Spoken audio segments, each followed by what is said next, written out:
Yeah.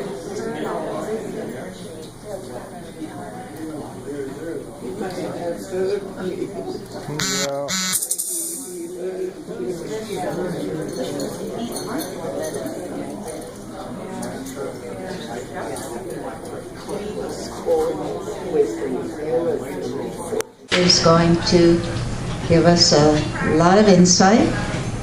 She was born in this beautiful town of Bettenhausen in 1908. That's Bern, the capital of Switzerland. Bettenhausen, I was born, is between Bern and Zurich. Well, that's a good start, isn't it? Keith, did you think that was Bettenhausen? No. No, we just with Bern. That's Bern. Well, I We're must... rolling. Anyhow, we got Bern. Well, do you want to tell us about Bern? Bern was built, I forgot the name, in 1200. It was built between the river. The new town is outside the river, you can see. Mary, hold the microscope to your lips. The big bridge brings you to the big church there in the middle. We call it Münster, not cathedral. And the little bridge brings you to the bear pit. The bears can now swim in the river. The old bear pit was just too old. When Napoleon went through Switzerland 1800 something, he took the bears with him, but he had to bring them back because the city of Bern was named because of Bern that lived there. It's the capital. And that's my school. I went to a commercial college there. And there's a close-up, right, of the type of They architecture? cannot change the outside of the old building, only remodel the inside. It's a historic town. Many of you, I'm sure, had seen it. All right, now. That's the house I was born in. At the far end was the post office. My dad was postmaster. We lived upstairs. There were 5 kids. And my dad was a cabinet maker and his workshop was at the other end. Here is him working. He became postmaster. I mean, he was elected after the uncle who owned the house died.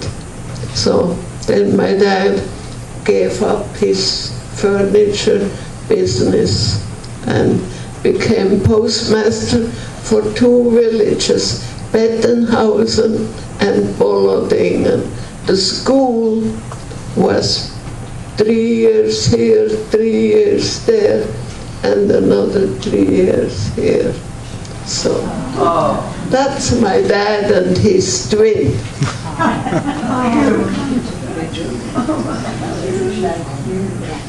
That's my grandmother.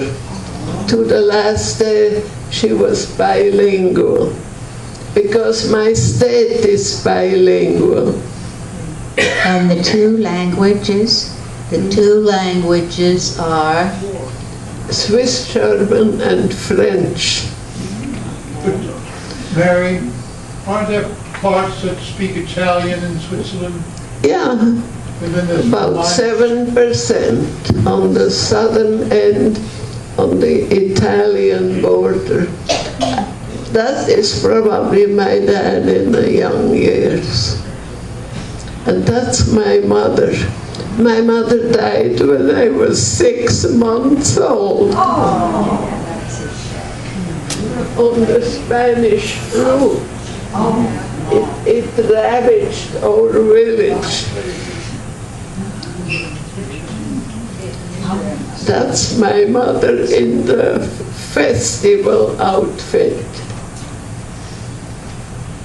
That's me in the wagon. And my grandmother and my French-speaking aunt. I was with my grandmother till my dad, and I was 2 years old. Then I had a few bad years with a stepmother, but that's besides the point. That's my stepmother, me on her lap, my sister Alice, my dad, and my brother. And then your stepmother brought to the wedding 2 children also, right? So Yes. there were 5 of you. I had a half-sister and a half-brother.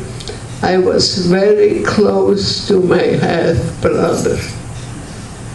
My 4 brothers of my mom, and the one there was in London in the Swiss embassy. He was also my godfather. 2 were farmers, and one ran a big state home for handicapped old people, and the people who needed help, and they had 500 insects. They were self-supporting. They raised cattle, and they had their own pasture in the Alps, and they were self-supporting, and whoever could work had to work to keep that going. They had a lot of land around. I should also say, to our house, we had a lot of land belong, and we had 2 cows, and we had to work on the land, and we were Burger. Bettenhausen is my original home, because you know the Swiss, on your legal paper, it's not your birthplace there, it's your Heimatort, where your forefathers came from. If you marry, you have to take over your husband's birth home from, but now is a new law.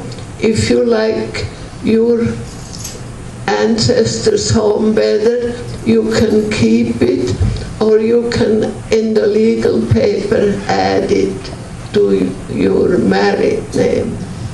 That would complicate things here, wouldn't it? Yeah, while I was here. Yeah, That's okay. my grandmother and my aunt again. That's a family of a sister of my dad in Basel. I was very familiar. We kept very close contact with the relatives, because they all realized I needed help, and my real mother's family was very concerned, and so all my life I had help, sometimes unexpected, but there was always somebody helping me. That's true, yeah. That, I don't know who that is. And Pass on. that's my dad in older age. I don't know what reunion. Uh-oh. I think we need to backtrack a little bit. Yeah, now I tell you, I had no reason to leave. I had a wonderful job, wonderful relation with my siblings, but at the I'm a hotel accountant. At the hotel where I work, the Hotel Jura, across from the railroad in Bern, we started having, after World War II, we started having American servicemen that were given a week vacation in Switzerland, and then we received American tourists, and I thought, oh, would be nice to go and see how they live over there. So I was told I had to go for an interview. So I went in an office in Bern, and a man talked to me. Then he told me, "You're not fit to go to America. You won't make it. You better stay here." So I walked out and kind of forgot. But not long after, in my home paper, there was an ad, somebody in Cleveland looking for 2 Swiss girls. And I called, and I had an interview with the woman, and another girl from another village came, and we were both hired and offered a visa. Mary, may I interrupt and go back to 1939 when you had your trip to England? Remember, you told me you went to England as a lady's maid. Yes. Let's talk about that. I think my uncle secured now hundreds of Swiss girls every year go to England because we need 3 languages to know. We were always told at the hotel, you answer what you are talking to. And so my uncle made sure I got to England, and I had a wonderful job by a family in a manor house. We had 23 gardeners, we had 27 bedrooms, no air conditioning, a fireplace in every room. But to finish that up, that home is today a senior living home. We had our own golf course, and it was a wonderful place. But then we had to, the 2 of us girls, we were both about the same age. I was 31, and we were told to go to Zurich to see a doctor to make sure we didn't bring a disease to America, and we both passed. Then we were given the certificate, the visa, and we booked on the Queen Elizabeth. We were on the ocean Easter time, and it was a rough journey. I was sick every day. But we got there, and the moment we saw that, we knew we have arrived. You know, I have a nephew that's not quite normal. And he told me, I always knew you were in heaven. He didn't realize heaven was America. So we were met in New York, and we were also put on the train to Cleveland. And my girlfriend, boss, in Cleveland, we lived in a very secluded, ritzy neighborhood. And her boss picked us up. We were shocked the way that very rich man treated the porters that were to take our luggage. That doesn't exist in Switzerland. We are open.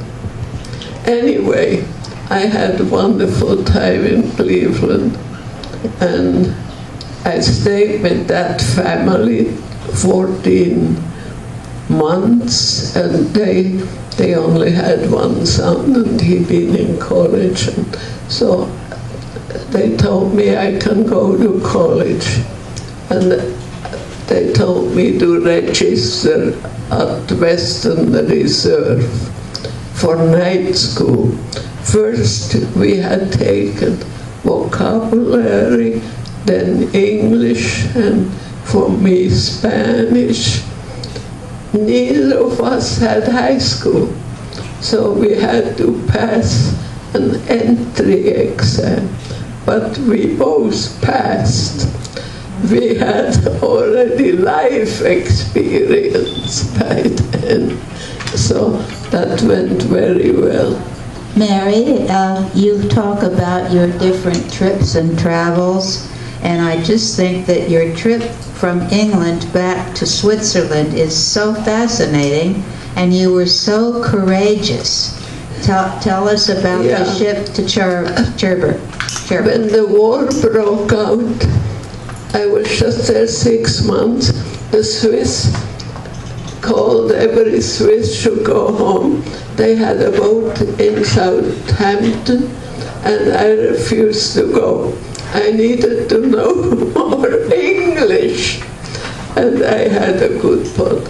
But May 13, 1940, we went to my uncle's apartment in London, and he looked for tickets to pass the canal, and there were no boats going, and because the Germans were all along the French border, and we had to change our ticket 3 times. Finally there was a boat.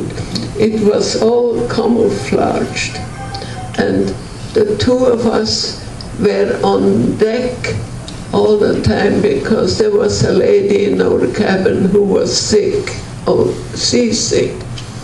Up there we met an American young man with a German shepherd. We were the only ones on deck, everything covered. And so we had to go to Cherbourg, that's on the south end of France, because Le Havre was already in German hands. And we had a train to go to Paris. And when we got to Paris, the town was full of refugees from Holland, from Belgium. It was a mess, and we learned there'd be no train. It was General Mobilmachung. Every soldier had to go.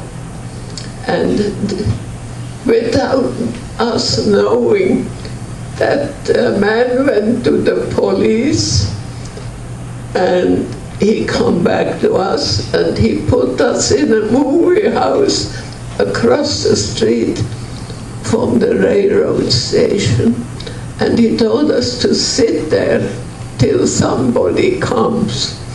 I don't remember how long it took, but it didn't take too long.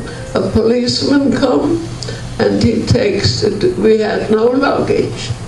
He takes us to a military train full of French soldiers going up towards the north end of Switzerland, and we walked across the border. And when I came home, my stepmother was planting beans. They didn't know I come home. That was an experience. Yes, it certainly was. Well, my goodness. Well, it's been very interesting hearing about that part of your life. And I know that, well, maybe we could have a part 2 in a year or so with your life in America, but you wanted to talk a little bit about that handkerchief display out there, and to tell us about those. Those handkerchiefs meant a lot to me. They all come from France. They couldn't always send chocolate.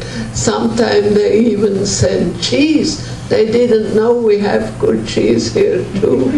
So they put the handkerchief in a letter. Mary, shall we start passing it around so they can feel it? This one is a very special one, 700 years from my hometown. Wangen an der Aare, you saw that river, the name is Aare, A-A-R-E. It comes from snow melt in the Alps, all the way it meets the Rhine and goes out the North Sea. So you can. Honey silk. Yep. Honey silk. Yeah. What material? No mechanical stuff on the river. Is it silk or linen or what's the fabric? It's cotton. We had a wonderful textile industry in Switzerland. It's like here, it's all gone, but they go more. I know many clothes come from Portugal. They cut the material in Switzerland, send them over there to sew. And we had a wonderful lace industry that is mostly gone too. So, but I got these letters, you know, some are in French, how to make hash browns, or how to fry a chicken. And it said in there, I don't know whether you could read it, with the cheese fondue, it said, before you invite your boyfriend for a dinner, invite him for a cheese fondue, because that will bring you together. So I was they mean a lot to me. I don't know who sent them, but always a friend. What was surprising, 2 people sent me that handkerchief, 700 years of our hometown. They wanted to make sure we got the message. I was in close contact all the time. My husband too. I had a call this morning from my sister-in-law, and this handkerchief meant so much. It was a friendship never broken. You are a Swiss, you are always a Swiss. The Swiss don't lose their nationality when they marry or go in another country. They're Swiss all over the world because we can keep our Swiss nationality. There has been a change since I'm here about your home from your forefathers, because the law said if you get destitute and you need help, you have to go to your forefathers' place. They had never seen you, probably. So that law is changed.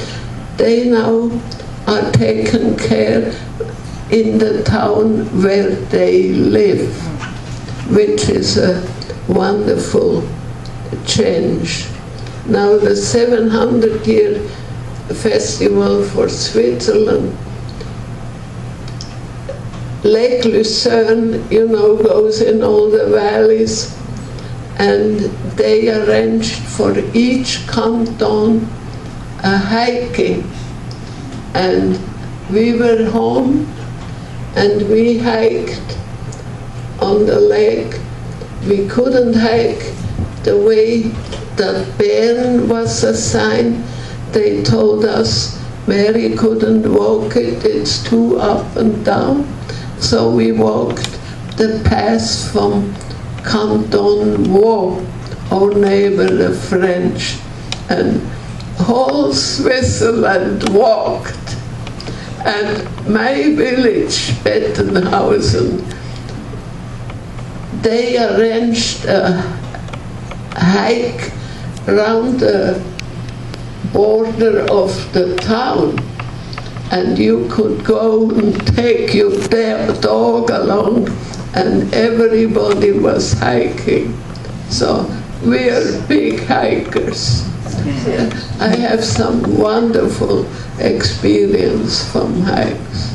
Mary, perhaps some of your audience would have, does anybody have a question of any sort about Faye there?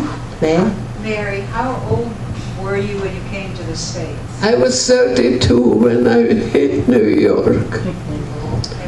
And I was picked up by a cousin of a lady in my village, and he wanted to Americanize us two girls. He had a beauty shop. He gave us manicure, gave us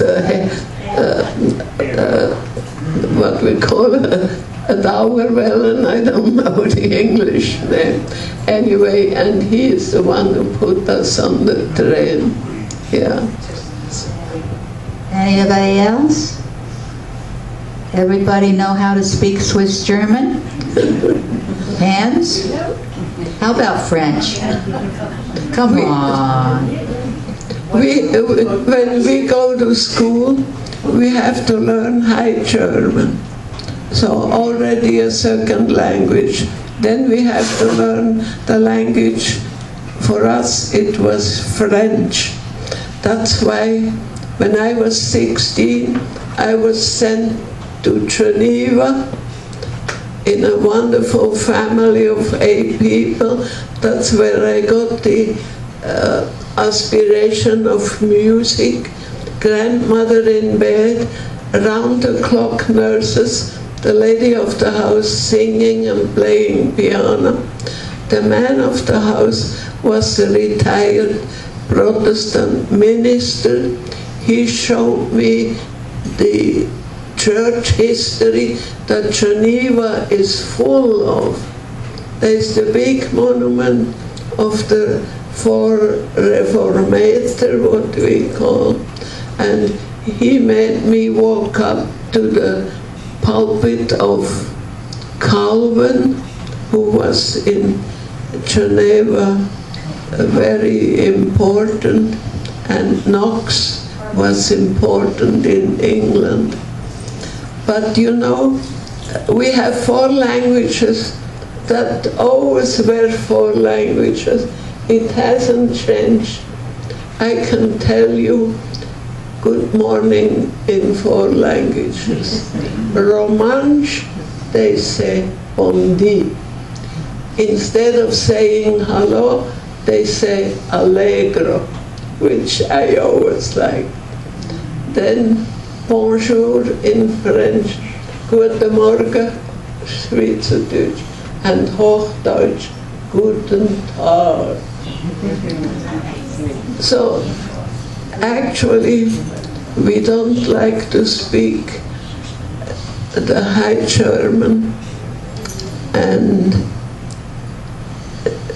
this is because they say we are so much alike in many ways. So, Lilo, what was your language as a child growing up, your dialect? German. Would you call it High German?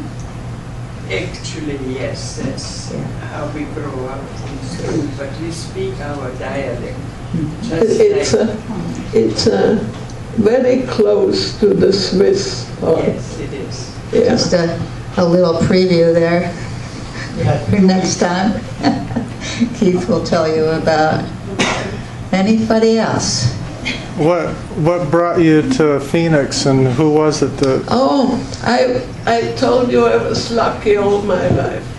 In Cleveland, I was told by my people I could go and work in my profession.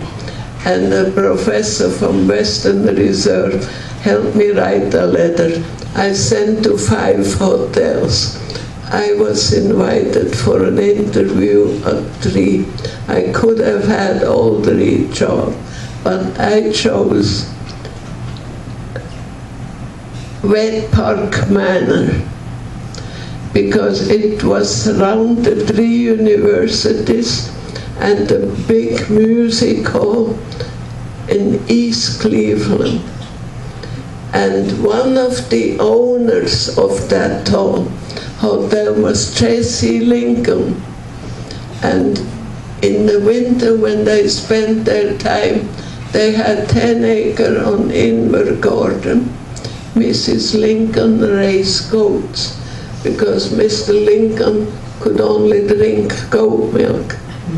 So from my office, I was in purchasing, and we had to send the checks to Scottsdale for Mr. Lincoln to sign. So when I was sworn in, when at that time you had to take out first paper, your intention of becoming a citizen, and that took 5 years. And 5 years, this couple who gave me the visa was responsible for my upkeep. So after 5 years, I was called to the church, and my people too.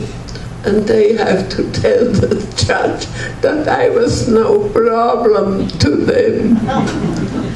So the day later we were sworn in, you know, hundreds of people from so many nations. There were the 2 of us, my girlfriend Johanna. The next day we were taking off for Scottsdale. But I have to tell you something else. We drove, my girlfriend worked for Vernon Stauffer Frozen Food. She was 25 years their housekeeper. When Vernon died, she was in his will. And 10 years later, Mrs. Stauffer died. Marie was in her will too. And when we drove to Scottsdale, we had the Stauffer's station wagon with the Stauffer silverware and all the dishes, because they came on the train. Mrs. Stauffer couldn't fly, but they built the house above Camelback Inn. We came in a Friday night, and Wednesday I was having an interview with the CPA, and he was the CPA for Camelback Inn, and I went for an interview. I worked there 7 years as their in the hotel business, you call them auditors, and we had a night auditor. So Mr. Lincoln, you know all Lincoln, he built Lincoln Hospital. He's the one who built Camelback Inn in 36. He came to my office, he owned Camelback Inn. He came to my office every day. Sometimes he come and said, no need for an overcoat today. When he died, he was 93. And then Mrs. Lincoln. Mrs. Lincoln hosted our engagement party. She poured the tea.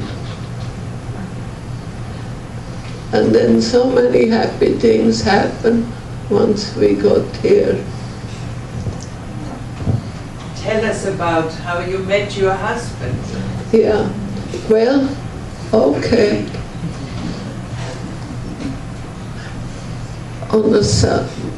We were both members of the Valley Presbyterian Church. One Sunday, I wanted to visit the stable manager from Camelback Inn. We had 50 horses. I could ride a horse every day. Mostly the stable manager gave me Davy, a slow horse. But once they gave me a horse called Cherokee and a cowboy come with me, and we went up Camelback Mountain on the east side. Anyway, so we came in Friday, Saturday night, we heard the German had a ball, German club. So we went there up 12th Street. The first person I met there was from my own village. An old man, he was the pastry chef at Hotel Valley Hall. And then we met the lady from the Swiss club. And she introduced Honey was luckier.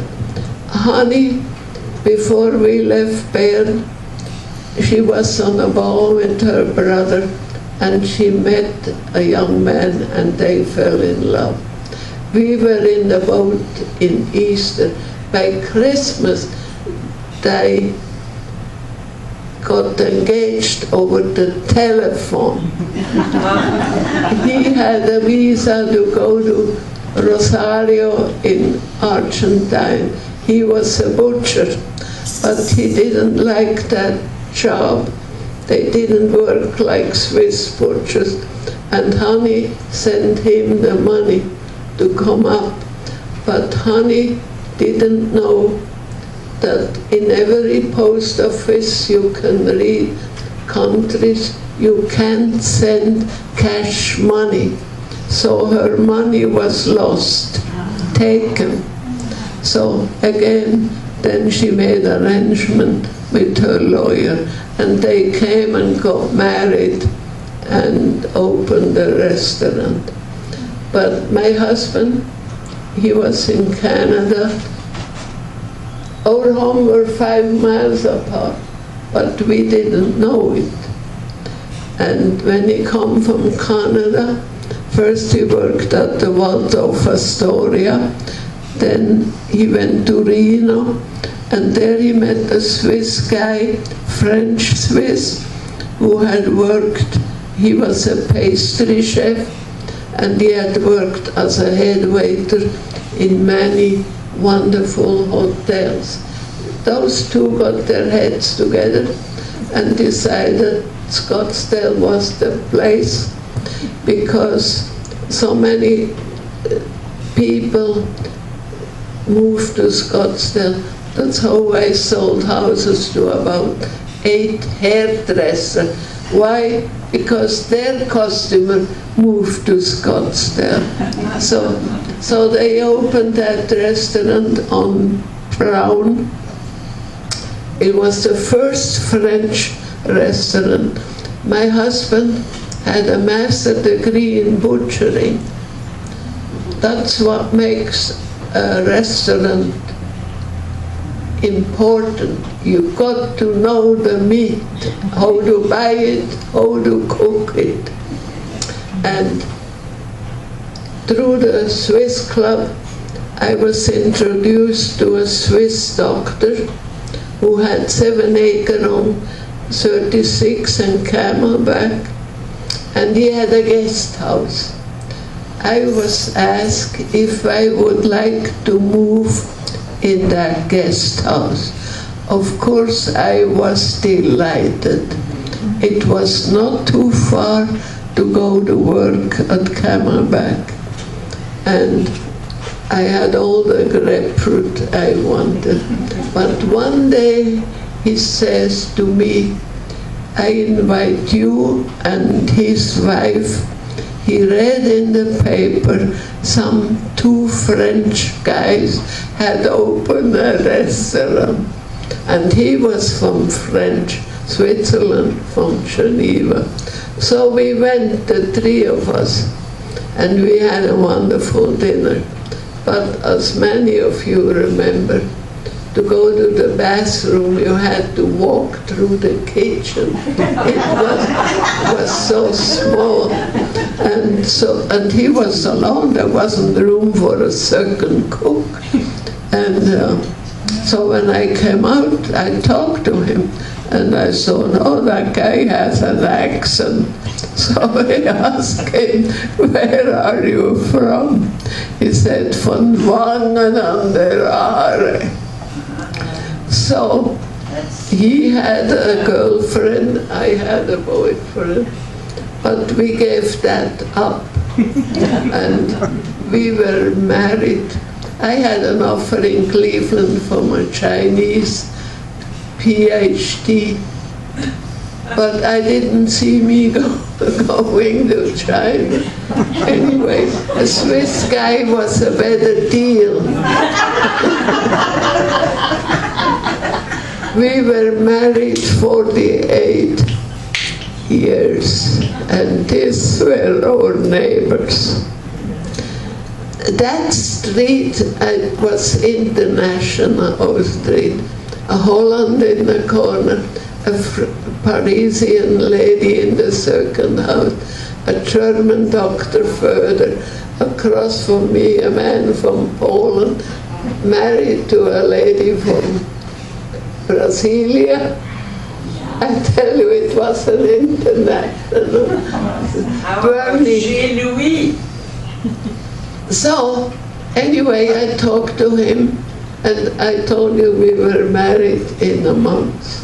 But another thing, you know, all my life I had people helping, and we had made out a wedding date, and then the French club wanted to have a dinner on that night. Well, that was more important than getting married. So we moved a week ahead, and we moved in a brand new home. That was another miracle. On a Sunday after church, we went in an open house, and the open house lady told me 500 people drives through this house. Nobody made an offer. We were in the builder's office Monday morning, and I gave $1,000 earnest money, and Rudy had saved enough money for a down payment. It was the first house Bernie Young built in Paradise Valley. We weren't in Paradise Valley.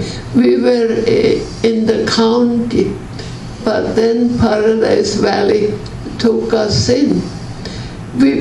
I don't mind to say that, we paid $35,000, a wonderful acre lot, the most wonderful lot, and everything in it. But we didn't want all that fancy furniture. We kept some. And then on the wedding day, another friend brought the furniture I had ordered in a catalog from Carolina, a very good firm, I forgot the name. High Point. And so we had 59 people at our wedding, and both Mrs. Lincoln came to the church and came to our wedding, and I today have the book she gave me. And the photographer was donated from Camelback Inn. The cake, a wonderful cake with apricot filling, a Swiss pastry chef who had come from the Hotel Biltmore in LA. And we just made Rudy made a pouch with liquor and 7-Up. We had white carpeting, and I was lucky to say no accident happened.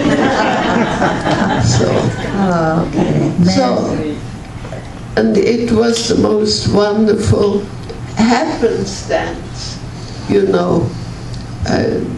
sometimes things in life might not be what you planned, but it always turns out. Like they say today at church, you just have to have a good attitude. Yeah, amen. But my whole life I had friends, and my husband too. We had no children, but we needed friends, and both of us knew how to keep friends, both here and in Switzerland. Many of you might think I walk by without saying anything, because I don't recognize you. I have such macular degeneration. I don't know you till you're right by me. So excuse me if I don't say hello to you. You're my friends here too. So, Mary, Mark has his hand up. Mary, a question. Is there anything that you miss from Switzerland? Something in the culture, something in the food? you know, we went home every summer after we retired, and we just wanted to see the mountain. And a lot of people were gone. That's why we liked Scottsdale. There's mountain all over, and Rudy was a perfect skier, so we went to Flagstaff and also to Apaches, always with friends, because friends are so important. But remember, she said, I was going home. Switzerland is still her home. I'm Swiss as you can be, because we don't, now I had German friends that didn't want to give up their German, and she waited till she was 80 years old before she got her American. She wanted to die an American, but we never had to hesitate. However, I know two families. They didn't announce the birth of their child, two of them, and both parents were Swiss. And then the sons grow up. One wanted to join Swiss Air, no go. You are not Swiss. If you are not registered, you lose that Swiss. Then you have to apply and pay for it. So, but you know, Yeah, we're about there. I was stranded in Paris twice. I told you one time when we came home. But the first time I went home, I wasn't married yet. I met a French lady in the train going to Paris, and we started talking. And she said, I said, I'm taking the ship back home, and I'm going to go to a hotel. She said, oh, you don't have to go to a hotel. I take you to my apartment. In a way that was a shock. I don't know if any of you, now that's about, well, 50 years back, where everybody living on that floor had to use the bathroom in the hallway, just a big hall. That was a shock for me, coming from Switzerland. But what happened? In the morning she called a cab. When we, you know, Paris has 3 or 4 railroad stations. When we got there, the train to Le Havre for the boat just left. And people coming who said goodbye kept coming. Here comes a well-dressed man, and he come to me and said, what happened? I said, I missed the train. And he took me to the railroad station, checking when the next train would go to Le Havre. He called a taxi. He made sure he knew what train I would arriving and what the number of the wagon was. He was a Cunard executive. So, all that, and he called the ship not to leave before I Lucky. That's what happened. The taxi was waiting for me, and when I got up to the ship, they lifted the bridge. Oh, how lucky can you get? That's who you know. Oh, Mary, thank you so very much.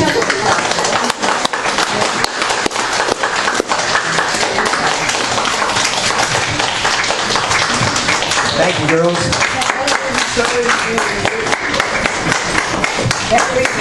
Joan, you did a good job too.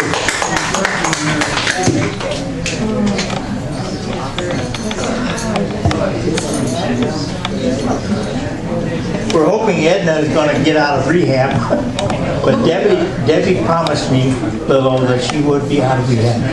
In 2 weeks, Oh, I like it's going to be Edna and Lilo, and I'm trying to do everything. Look, there we are. Anyhow, they're going to speak.